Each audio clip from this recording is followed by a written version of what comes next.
Juan, 8 kabanata. Si Jesus naman ay pumunta sa bundok ng mga Olibo. Kinabukasan, maaga pa'y nagbalik siya sa templo.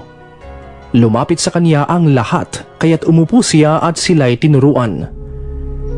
Dumating noon ang mga tagapagturo ng kautusan at mga Pariseo na may dalang isang babaeng nahuli sa pangangalo niya.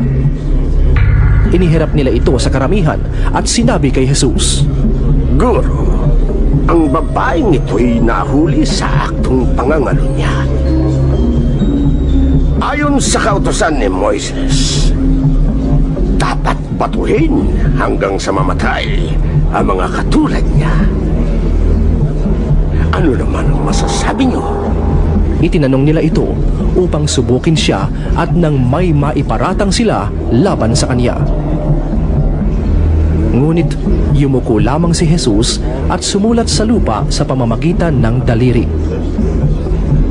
Patuloy sila ng pagtatanong kaya't tumayo si Jesus at nagsalita.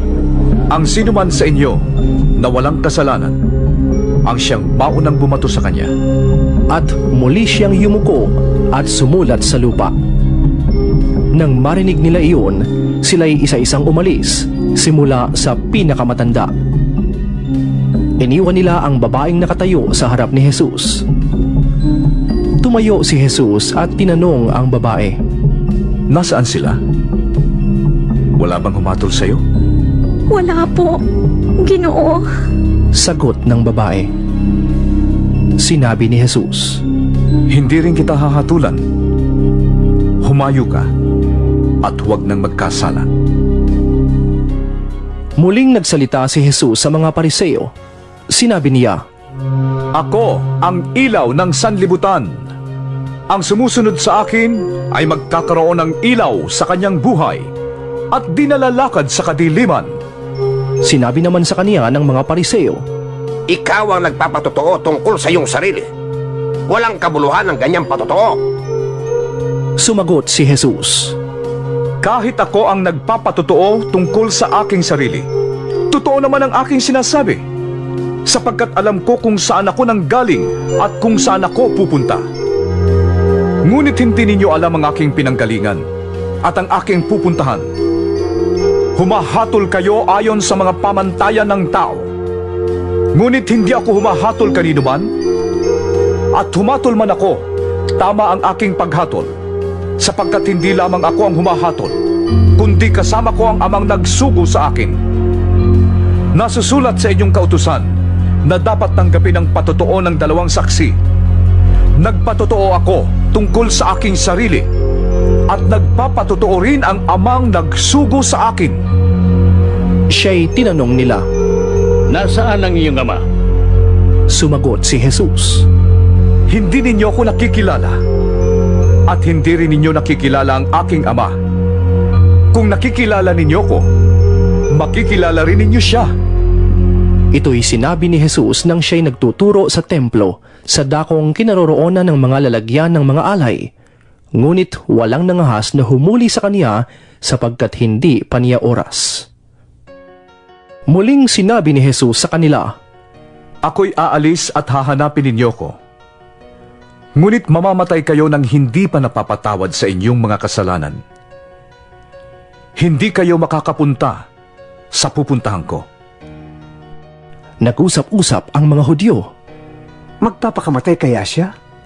Kaya niya sinabing, hindi kayo makakapunta sa pupuntahan ko? Kaya't sinabi ni Jesus, Kayo'y mula sa ibaba, ako'y mula sa itaas. Kayo'y taga sanlibutang ito, ako'y hindi. Kaya sinabi ko sa inyong mamamatay kayo nang hindi pa napapatawad sa inyong mga kasalanan. Kung hindi kayo maniniwalang ako'y ako nga, mamamatay nga kayo nang hindi pa napapatawad sa inyong mga kasalanan. Sino ka nga bang talaga? Tanong nila.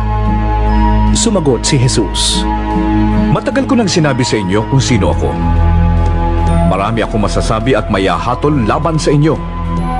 Ngunit totoo ang sinasabi ng nagsugo sa akin, at ang narinig ko sa kanya ang ipinapahayag ko sa sanlibutan. Hindi nila naunawaan na ang Ama ang tinutukoy niya. Kaya't sinabi ni Jesus, Kapag naitaas na ninyo ang anak ng tao, malalaman ninyong ako'y ako nga. Wala akong ginagawa sa sarili kong kapangyarihan. Ang ipinasasabi lamang ng Ama ang siya kong sinasabi. At kasama ko ang nagsugo sa akin. At hindi niya ako iniiwan. Sapagkat lagi kong ginagawa ang nakalulugod sa Kanya. Maraming nakarinig nito ang naniwala sa Kanya. Sinabi naman ni Jesus sa mga Hudiyong naniniwala sa Kanya, Kung tinutupad ninyo ang aking aral, tunay ngang kayo'y mga alagad ko.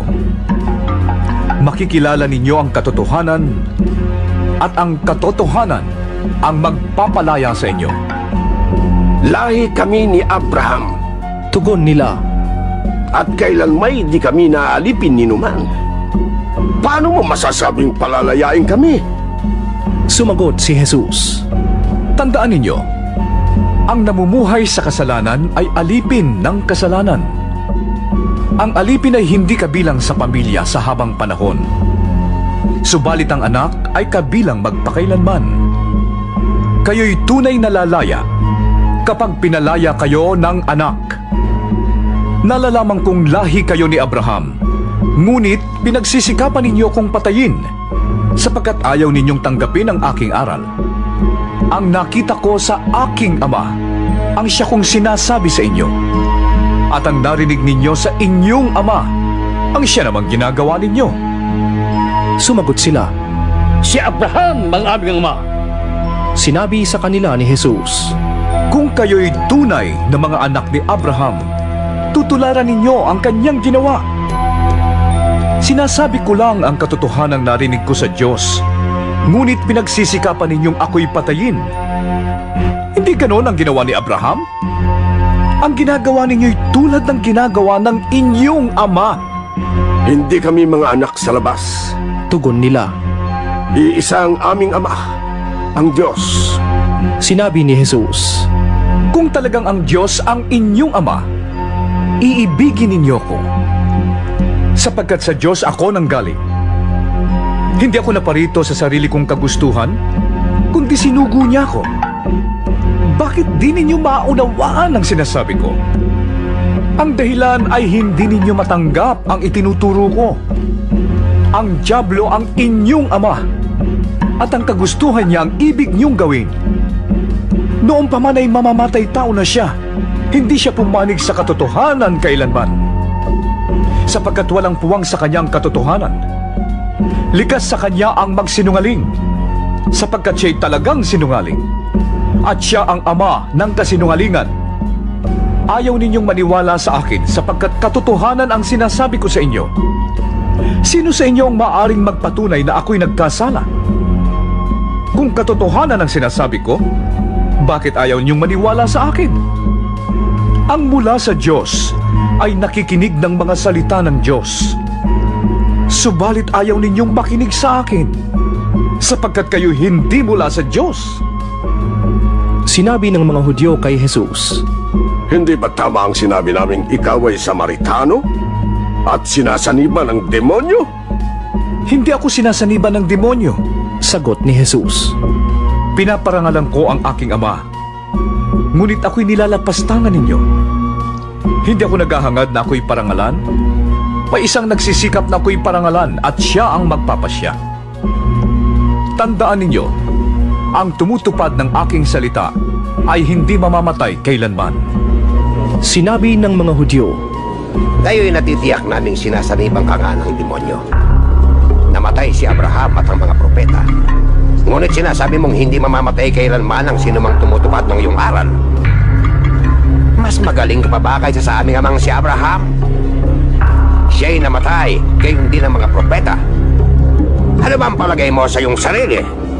sumagot si Jesus. Kung ako ang nagpaparangal sa aking sarili, walang kabuluhan yun. Ang nagpaparangal sa akin ay ang aking ama at sinasabi ninyong siya ang inyong Diyos. Hindi niyo siya nakikilala, ngunit siya'y kilala ko. Kung sasabihin kong hindi ko siya nakikilala, ako'y magiging sinungaling na tulad ninyo. Subalit nakikilala ko siya at sinusunod ko ang kanyang sinasabi. Natuwa ang inyong amang si Abraham nang malaman niyang makikita niya ang araw ng aking pagdating.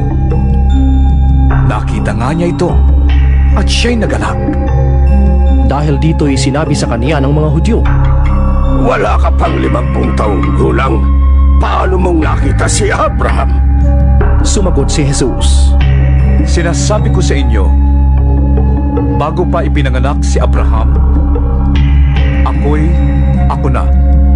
Nagsidampot sila ng bato upang siya'y patuhin, ngunit nagtago si Jesus at lumabas ng templo.